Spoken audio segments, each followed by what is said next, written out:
Bienvenidos a este episodio número 4 del podcast Dolor, Duelo y Algo Más. Yo soy Jorge González, soy tanatólogo por parte del Instituto Mexicano de Tanatología, tengo una maestría en Counseling y Terapia Gestal y estoy certificado como profesor de Mindfulness o Atención Plena. Los invito a suscribirse, a dejarme un comentario y una calificación. Bienvenidos a este podcast. El día de hoy, nuestro tema es cómo acompañar a alguien en el duelo. Hemos platicado acerca del duelo en general y el cómo podemos comenzar a vivirlo, pero en esta ocasión me gustaría hablar sobre cómo poder acompañar a una persona durante su proceso, sobre todo cuando tenemos a un familiar o a un amigo cercano y está pasando por este proceso tan difícil. Muchos me preguntan el cómo poder ayudarlos y me gustaría comenzar por recordar la importancia que tiene el acompañamiento familiar. Acompañar a una persona significa brindar ese espacio seguro para que pueda expresar sus sentimientos sin temor a ser juzgados o sobre todo ignorados. Las personas muchas veces se sienten solas, se sienten desconectadas de los demás, sobre todo porque es un proceso muy solitario y necesitamos recordarles que no están solos. Pero para poder acompañarlos es necesario que estemos seguros de querer hacerlo. ¿Por qué? Porque involucra una presencia física, pasar tiempo con ellos. Tenemos que tener en cuenta que podemos o nos va a tocar asistir a eventos como misas, rosarios o cualquier evento religioso dependiendo de la creencia que tenga la persona. También vamos a necesitar tener el contacto regular, incluso después de que haya pasado un tiempo considerable para nosotros, pero que para la persona no necesariamente tiene que ser de esa forma. Porque muchas veces las frases que suelen escuchar los deudos cuando están en el momento del sepelio es: no estás solo, lo que necesites, yo estoy aquí. Muchas veces con el tiempo se van tornando vacías, ya que la mayoría de la gente se va alejando conforme pasa el tiempo. Y aquí es importante recordar que muchas veces la mayoría se va alejando, pero no es porque no les importe, sino porque muchas veces no sabemos cómo lidiar con el dolor de la otra persona. Pero esto le hace sentir a la persona que está en duelo, se siente engañada, se siente enojada, muchas veces puede sentir que la abandonaron, que es abandonada por aquellas personas con las que ella consideraba que iban a estar cercanas o que iban a estar pendientes de su proceso. El acompañante debe de informar sobre la manera en cómo puede ayudar y contribuir al proceso para saber si la persona que está en duelo quiere recibir ese acompañamiento de la manera en que el acompañante tiene la capacidad y está dispuesto a hacerlo. Pero como acompañante hay cosas que debemos aprender. Necesitamos saber cómo podemos ayudarles de una manera efectiva. Y lo primero es que necesitamos comprender que el duelo es un proceso natural y único para cada persona.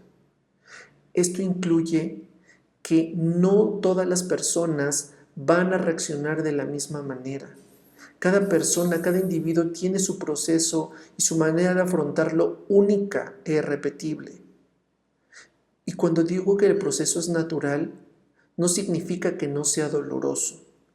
Significa que todos los signos y síntomas por los que va a atravesar y que ya hemos hablado en algunos otros capítulos, es normal y necesitamos saberlo, necesitamos conocerlo, para que de esa manera podamos informarles sobre los diferentes aspectos, signos y síntomas que va a presentar.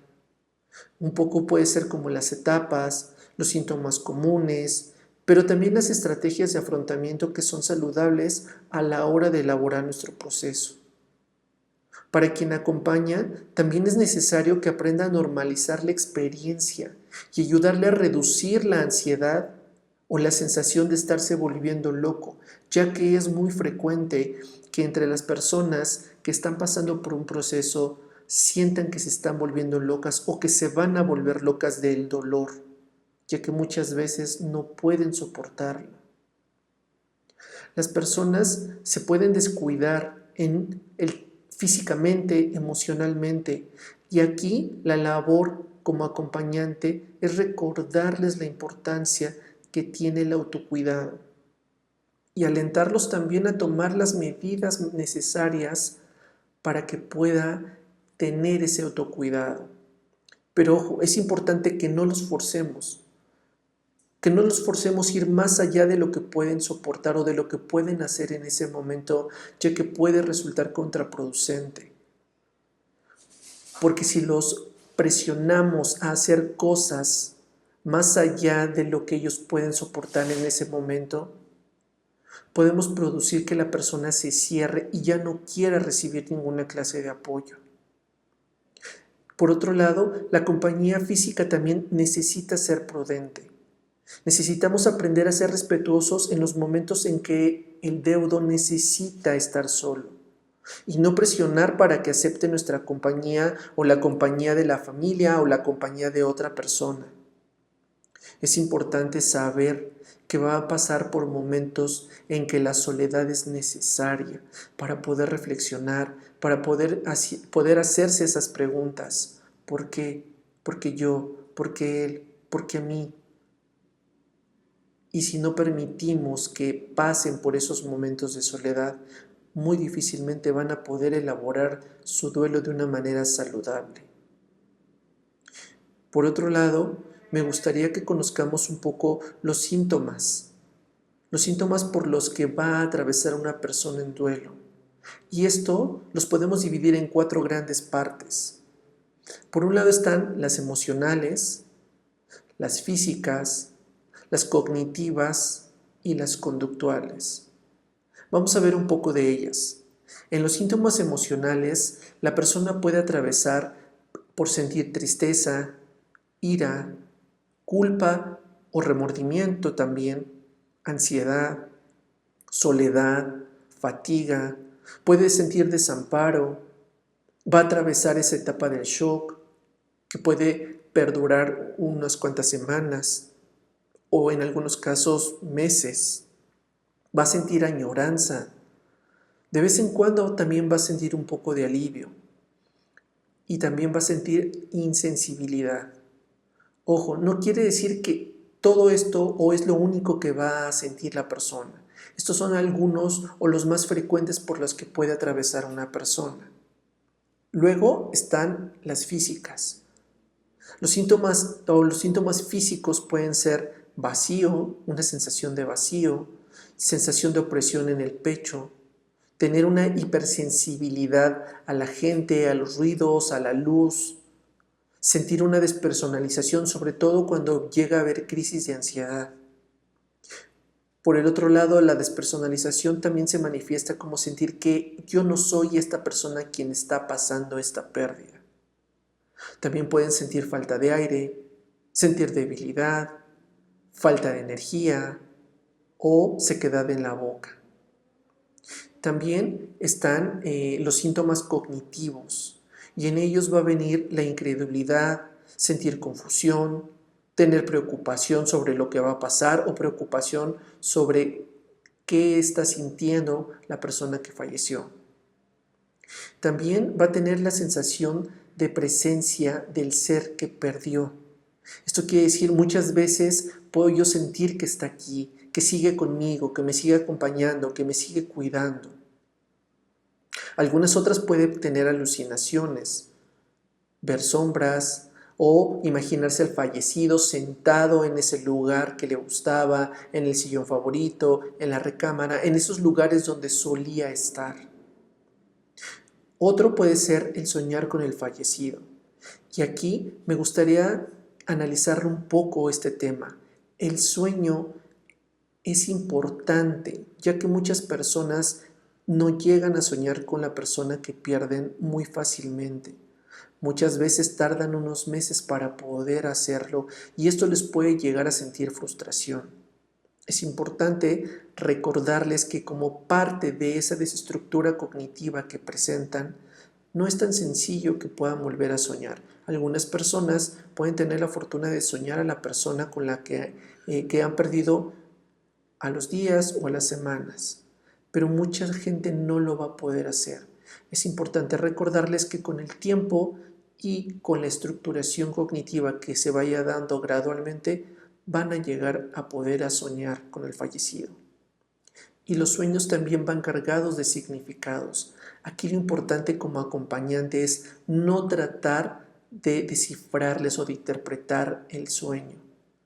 Esta interpretación tiene que venir directamente como una reflexión de la persona que está en duelo, porque cada persona le vamos a dar un significado distinto y puede ser que no sea algo que le aporte en ese sentido a la persona en duelo. También dentro de los síntomas tenemos los conductuales y entre ellos puede haber trastorno del sueño, que es muy común, tener trastornos de la conducta alimentaria, tener atracones de comida, dejar de comer, vomitar, producirse el vómito o algunas otras conductas como poder comer alimentos que sabe que le hacen daño, pero es tanta la emoción o tanto el sufrimiento que muchas veces no les importa y que a la larga esto conduce también a otro tipo de problemas. También dentro de los conductuales tenemos la distracción. Al haber una desestructuración cognitiva, la persona va a atravesar por estas distracciones, por estos olvidos, que muchas veces, sobre todo en personas mayores, les hace creer que están perdiendo la memoria. Es importante para quien ayuda en el acompañamiento recordarles que no es así, que esta desestructuración poco a poco va a ir cediendo y que esa distracción y esos olvidos son parte natural de ese proceso. Alguna otra conducta que va a presentar puede ser el retraimiento, el no querer saber nada de nadie, ni del mundo, ni de la familia. Otra que puede presentar es evitar recordar. Muchas veces durante los primeros días o semanas vienen estos flashbacks que nos recuerdan cómo fue que perdimos a la persona, cómo murió, los últimos momentos, si estuvo en una ambulancia, si estuvo en el hospital, si murió en casa. Muchas veces evitamos recordar. Otro puede ser buscar al fallecido, buscarlo físicamente, buscarlo a través del teléfono. He tenido pacientes que inclusive ante la falta y la necesidad de volver a contactar con la persona que aman, muchas veces le siguen mandando mensajes vía WhatsApp, aunque ellos saben racionalmente que ese mensaje no lo va a leer y que no va a recibir una contestación. Les da cierta tranquilidad poder seguir comunicándose de una manera simbólica con la persona que perdieron. Otro síntoma es suspirar. Suspiran muchísimo y con mucha frecuencia, y esto también es normal. Otro puede ser la hiperactividad. La persona va a buscar en este tratar de distraerse y en esta evasión, que al principio de la pérdida es muy normal, buscar a tener muchas actividades. Entre los trámites que muchas veces hay que hacer, sobre todo cuando son parejas o cuando hay un tema legal al respecto a la muerte, buscan hacer trámites, a tener mucha actividad, se vuelven hiperactivos, pero ese es un mecanismo de defensa que tenemos que aprender a validarles y poco a poco ayudarles a reducir esa hiperactividad.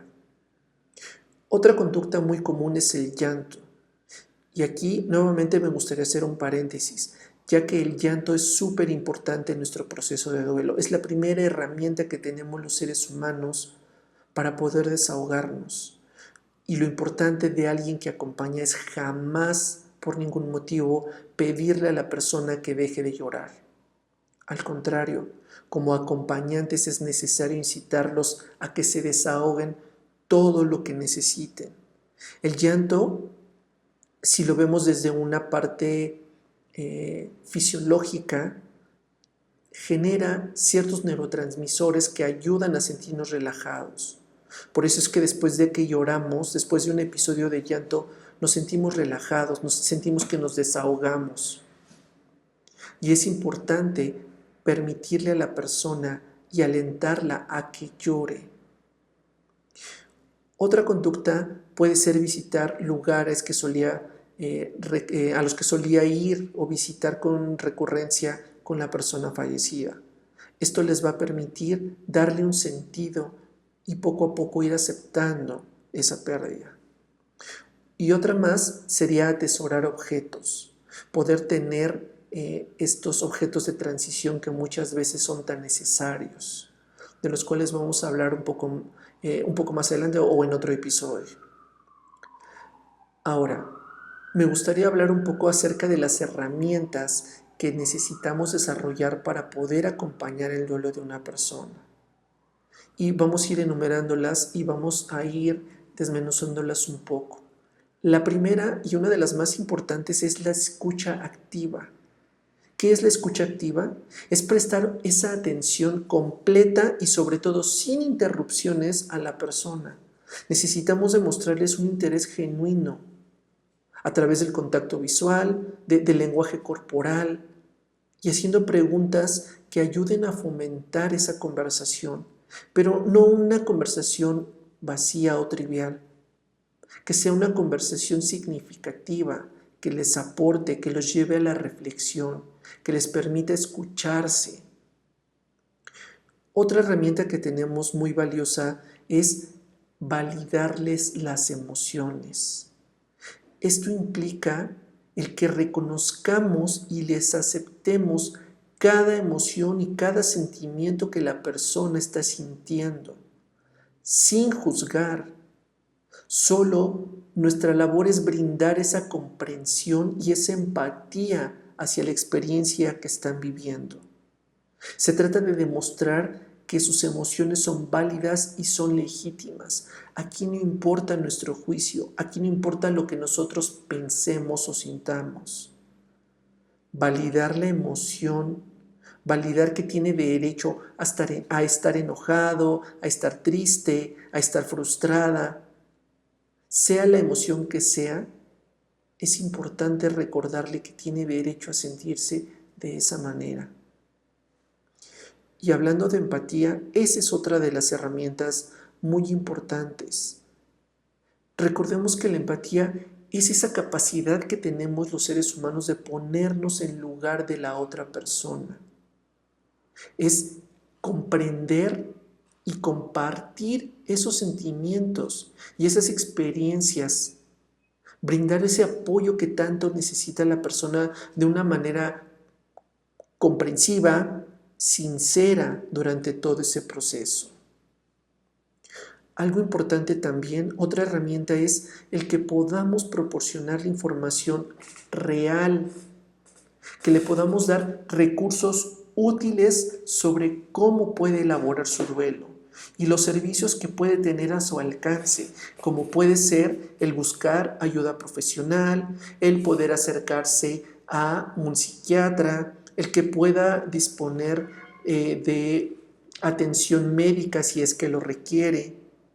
Todas esas situaciones son importantes que se las proporcionemos, pero para eso la persona que está dispuesta a brindar ese acompañamiento necesita estar informada y necesita estar lejos de los prejuicios que pueden llegar a dañar o entorpecer el proceso de duelo de una persona. Necesitamos evitar frases también, estas frases cliché que son poco útiles y que resultan hirientes, ofensivas para las personas. Algunas de ellas pueden ser el decirle sé cómo te sientes, porque la realidad es que nadie sabe cómo se siente. Podemos imaginarlo desde la empatía, podemos suponerlo, pero jamás vamos a sentir lo que otra persona está sintiendo. Entonces es importante erradicar de nuestro vocabulario esas frases como sé cómo te sientes. Alguna otra es tienes que superarlo. No, la persona no tiene que superarlo. La persona va a aprender a aceptar, porque otro mito importante es pensar que el duelo se supera y los duelos no se superan, los duelos se aceptan. Aceptamos que tuvimos esa pérdida y aceptamos que no vamos a volver a ver a escuchar y a sentir de una manera física a esa persona que perdimos o a ese ser que perdimos. Otra frase muy común es: al menos ya no está sufriendo. A la persona no le importa en ese momento si está sufriendo o no. Lo que le importa es tener y recuperar eso que perdió. Otra frase es: tienes que ser fuerte. Y no saben las veces que he escuchado y cuántos pacientes llegan diciéndome que su familia, que sus seres más cercanos, que sus amigos siempre les están diciendo: tienes que ser fuerte. Sé fuerte por tu familia, sé fuerte por la persona que se fue porque no le gustaría verte así. Tienes que ser fuerte, como si ser fuerte fuera una obligación. Y la persona se siente desautorizada porque entonces no se puede dar permiso de conectar con la vulnerabilidad que es tan importante en este proceso. Otra frase es la típica: pronta resignación. Y necesitamos entender de dónde vienen estos conceptos. La resignación viene de estas religiones judeocristianas, donde yo soy tan pequeño y tan insignificante ante algo más grande que tengo que resignarme, tengo que aguantarme porque no puedo hacer nada ante esa pérdida. Y si bien es cierto, no podemos traer de vuelta al ser que perdimos, sí podemos hacer mucho con nuestro dolor y con nuestra tristeza. Por eso es importante quitar esta frase de pronta resignación o espero que te resignes pronto. Otra de ellas es la típica: ya tienes un ángel en el cielo. No saben la cantidad de veces que la he escuchado. Y es importante recordar que la gente no quiere un ángel en el cielo. Lo que quiere una vez más es tener lo que perdió. No le importa si es un ángel, si es un querubín, no importa.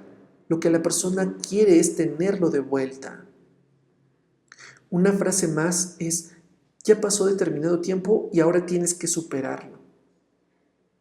El tiempo no es determinante no es algo que tengamos que medir a la hora de procesar el duelo. Si bien hay generalidades, como lo hemos platicado en otros episodios, donde podemos catalogar un duelo de normal o complicado o crónico, es importante para quienes acompañan o muchas veces a la hora de volver a ver a la persona después de un tiempo, decirles que ya pasó tanto tiempo y que tiene que superarlo. Necesitamos ser empáticos y dejar que la persona poco a poco lo pueda procesar. Y entiendo que pueda venir esta frase de la preocupación de es que qué tal si se deprime, es que qué tal si pasa mucho tiempo y no logra aceptarlo. Pero lo importante lo mejor que podemos hacer es vigilar.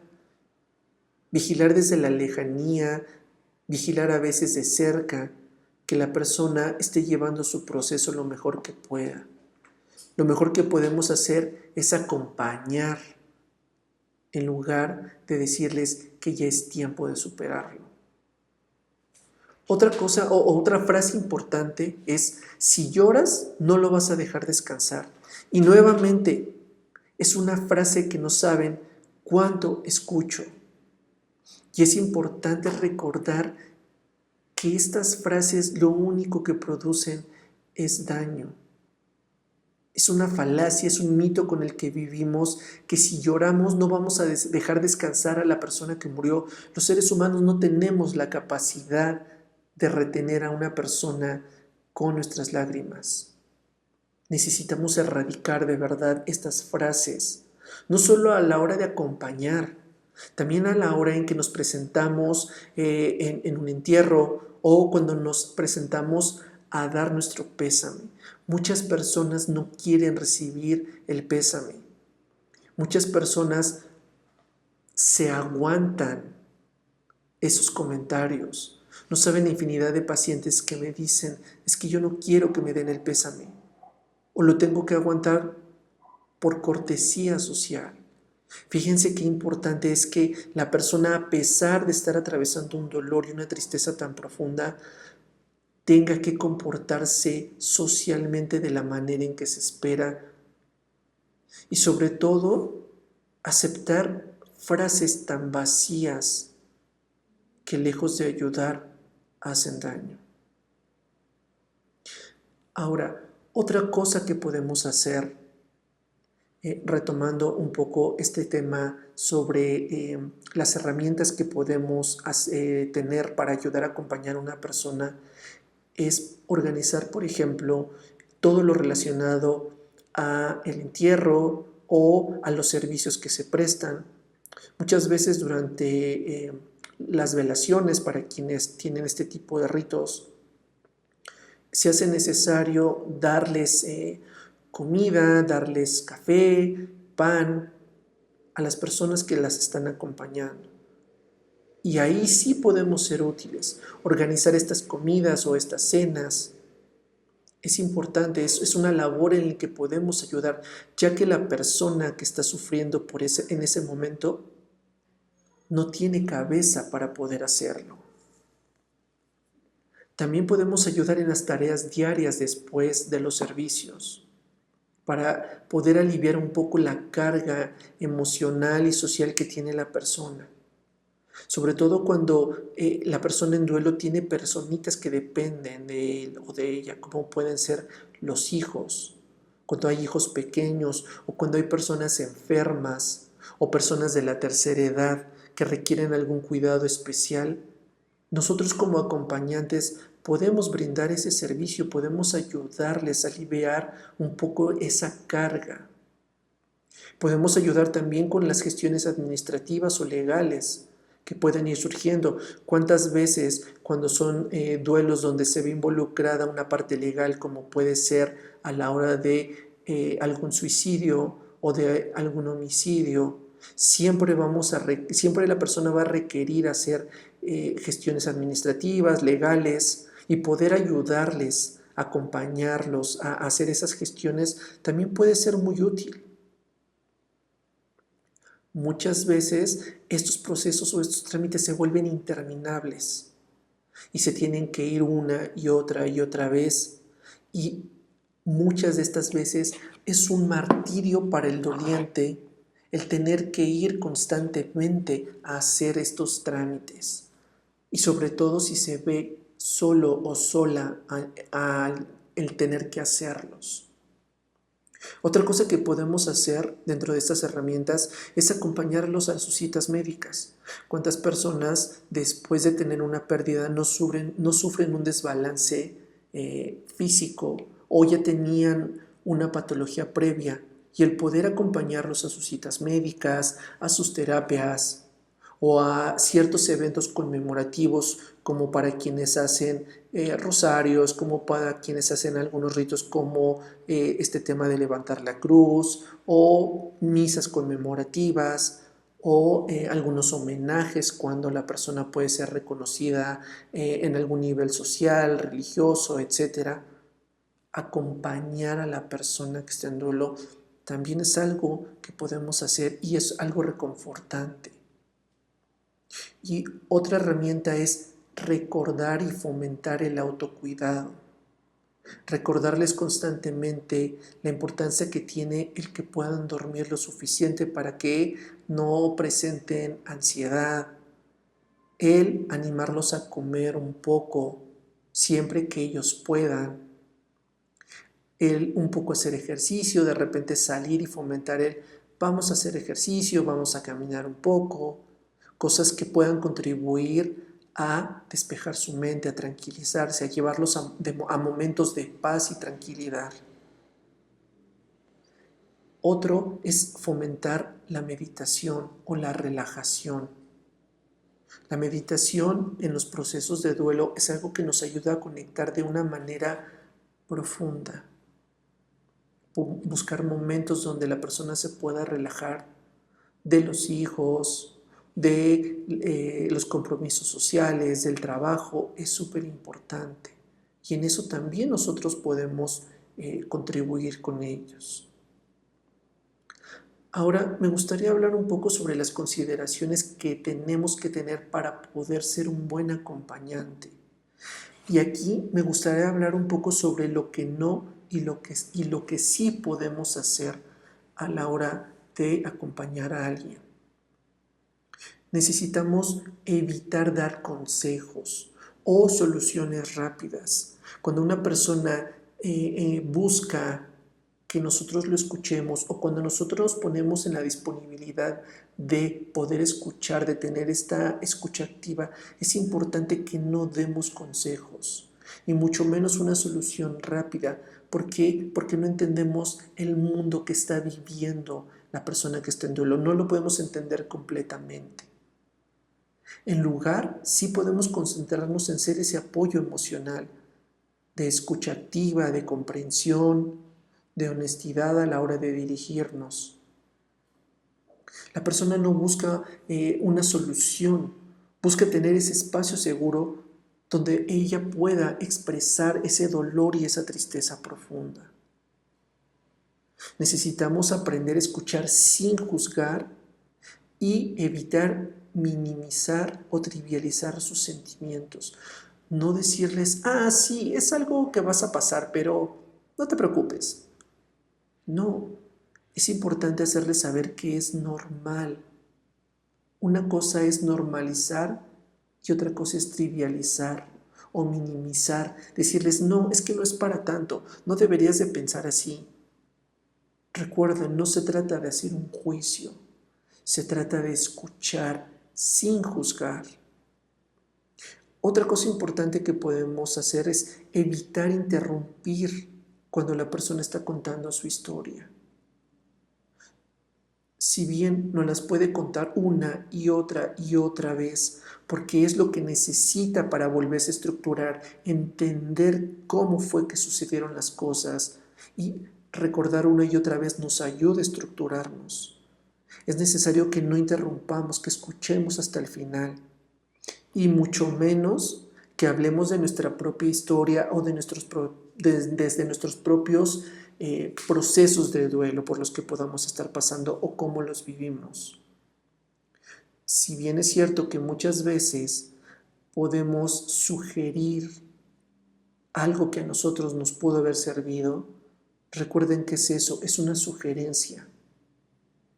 Evitemos contar nuestra propia experiencia o ser protagonistas en ese momento. No necesitamos contar nuestra experiencia similar, porque entonces minimizamos a la persona y siente que ya no puede seguir hablando. Siente que está desautorizada y que la otra persona es más importante o tiene algo mejor que decir. Necesitamos enfocarnos en su historia y mostrar un interés genuino por lo que nos está diciendo, por lo que nos está compartiendo, no importa el número de veces que nos los haya repetido. Eso es importante, sobre todo en las personas de la tercera edad. Necesitamos también aprender a ser pacientes, pero sobre todo respetuosos. Tener esa sensibilidad y esa empatía de la que muchas veces carecemos a la hora de tratar de acompañar a alguien. Otra cosa importante es no apresurar el proceso con intención de presionarlos para que puedan sacar, para que se abran, porque muchas veces no están dispuestos totalmente. Va a requerir de confianza, de tiempo, de sentirse seguros. Y si nosotros apresuramos el proceso para que abran, para que se desahoguen, lo único que vamos a lograr es que se cierren más. Otra cosa que podemos hacer es mantener el contacto regular, ya sea a través de llamadas telefónicas, de mensajes de texto, de visitas, siempre y cuando, sobre todo las visitas, avisemos, preguntemos si podemos visitar a la persona, si está en las condiciones, si quiere recibir nuestra visita, si quiere recibir nuestro acompañamiento en ese momento. Otra cosa importante es hacerles saber que estamos allí para ellos, que no están solos en su proceso de duelo. Pero ojo, siempre y cuando nosotros estemos dispuestos, como lo decíamos al principio. Con todos estos requisitos y con todas estas cosas, no es fácil acompañar a una persona en el proceso. Por eso necesitamos estar seguros de querer acompañar su proceso, y o saber hasta dónde podemos acompañarlos. Necesitamos también aprender a respetar su privacidad. Y ya lo mencionábamos hace un momento, los tiempos que necesitan estar a solas. Muchas veces las personas que están en duelo no identifican cuándo necesitan estar solas o cuándo necesitan estar acompañadas. Y esa puede ser una labor, el preguntarles, ¿te gustaría estar solo? ¿Te gustaría que me retirara? ¿O te gustaría que te fuera a visitar y platiquemos un poco? ¿Te gustaría salir un poco a tomar el aire, a distraerse, etcétera? Otra cosa que podemos hacer es tener esa conciencia y ese recordatorio sobre las fechas significativas, sobre todo como cumpleaños, aniversarios, cuando son fin de año, cuando hay un evento o una fecha importante, tener consciente esas fechas y llamarles, visitarlos o escribirles un mensajito acompañándolos, diciéndoles que sabemos que puede ser difícil ese día en especial, pero que nosotros estamos ahí. Mencionaba hace un momento acerca de la disponibilidad que podemos llegar a tener nosotros acerca de acompañar a alguien. Y en ese sentido hay cosas que también nosotros como acompañantes no podemos perder de vista, no nos podemos perder en el acompañamiento de una persona por más que la amemos. Necesitamos aprender a tener y establecer límites saludables. ¿Qué quiere decir esto? Que no puedo ir más allá de lo que yo no puedo dar o de lo que yo no estoy dispuesto a hacer. Sobre todo porque no tenemos una cultura de prevención, no tenemos una alfabetización acerca de la tanatología y de los procesos del duelo. Y muchas veces se nos hace complicado o cansado lidiar o enfrentar las emociones de las personas que amamos. Para esto es importante también reconocer nuestras propias necesidades. Y en esos mismos límites claros que nos vamos a poner, tenemos que tener conciencia que es para proteger nuestro propio bienestar emocional y físico, ya que de nada sirve comprometerlos si no vamos a ser funcionales a la hora de ayudarle a otra persona. Si tú eres una persona que está dispuesta a acompañar a alguien, no te sobrecargues de responsabilidades. No hagas más allá de lo que humanamente no puedes hacer. No hagas compromisos que puedan agotarte de una manera excesiva o aquellos compromisos que tú sepas que no vas a poder cumplir. Si no puedes estar en ciertos momentos, es importante que se lo menciones. Que menciones que tu límite es hasta ese punto y hasta ahí tú puedes acompañar. Que no significa que no quieras a la persona, pero significa que tú también necesitas poner límites para estar sano. Recordarle a la persona que si tú te desgastas, tampoco le puede servir de mucho.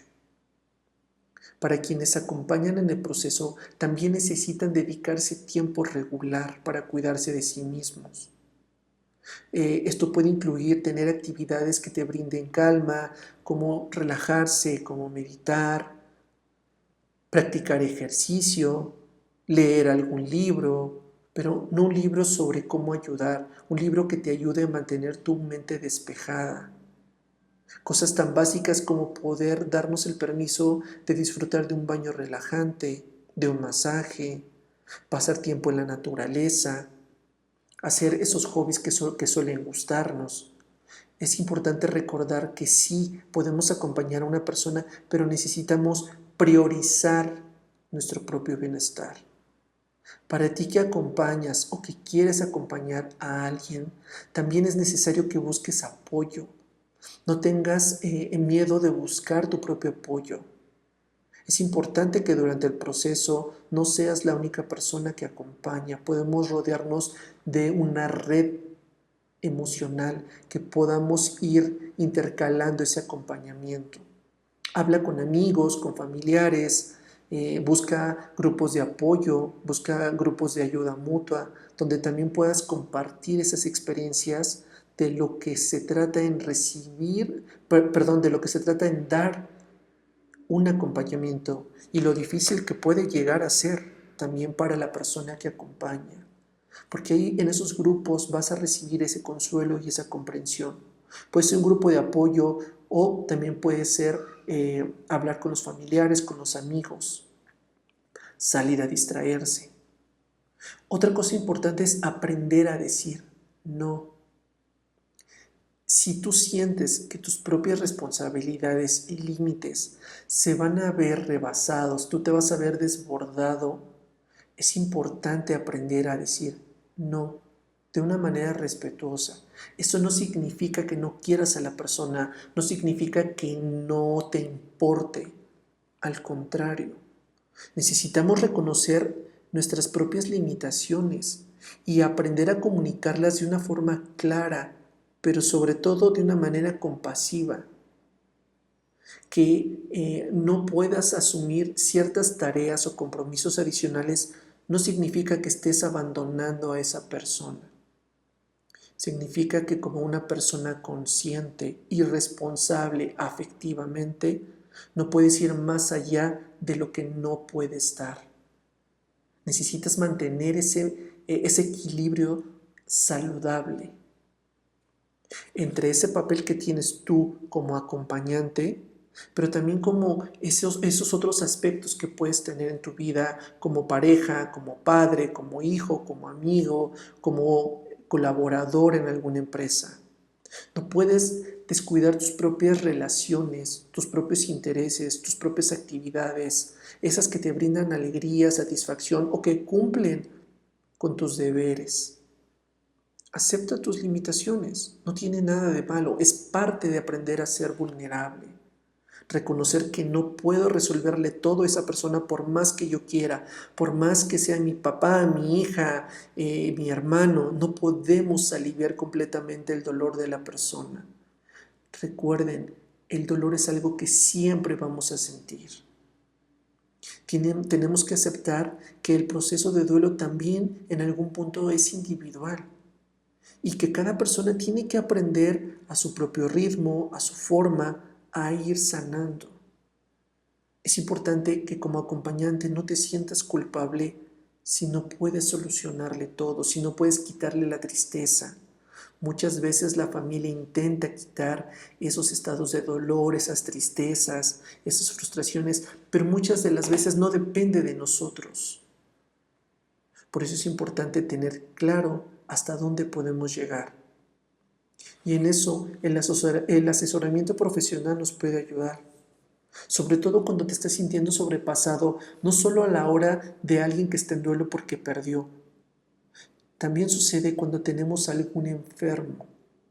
Cuando tenemos algún enfermo en una etapa crónica o crónica terminal, muchas veces la familia se siente rebasada y no sabe cómo actuar. Necesitas valorar tu propia salud mental, porque si se está viendo afectada, tampoco vas a poder ayudarle a esa persona. El que busquemos asesoramiento para ti o para la familia es de suma importancia. Muchas veces hago visitas domiciliarias a familiares de personas que tienen una condición crónica terminal y para la sorpresa de la familia, muchas veces la intervención no va dirigida a la persona que está en fase terminal. Muchas de esas veces va dirigida a la familia, porque hay una serie de circunstancias que se dan alrededor de una persona que está desahuciada o que está en vísperas de morir. Sobre todo cuando hay enfermedades que se han vuelto difíciles. Y ese es un tema muy amplio que también vamos a tocar más adelante. Es importante recordar que el profesional de la salud te puede brindar ese apoyo emocional adicional a lo que ya estamos hablando, adicional a estas herramientas que podemos ejecutar. Es un apoyo extra para poder aprender a manejar nuestras emociones, pero también para aprender a manejar nuestros propios límites. Y sobre todo cuando tenemos una persona enferma, a saber cuándo es suficiente y cuándo tenemos que decir hasta aquí. Bien, por ahora hasta aquí este episodio. Como siempre, si tienes alguna historia que te gustaría compartirnos, nos las puedes enviar a nuestras redes sociales y con gusto la vamos a compartir. No te olvides seguirnos en nuestras redes sociales, estamos como Eutimia con Y la primera, en todas nuestras redes sociales y visita nuestra página eutimia.com, donde vas a poder encontrar también artículos de nuestro blog. Te invito a suscribirte, a dejarnos una calificación, un comentario y no te olvides de compartirlo, sobre todo si conoces a alguien que lo pueda necesitar. Me despido, yo soy Jorge González y este es el podcast de Dolor, Duelo y Algo Más. Y recuerda, el dolor es inevitable, pero el sufrimiento es opcional.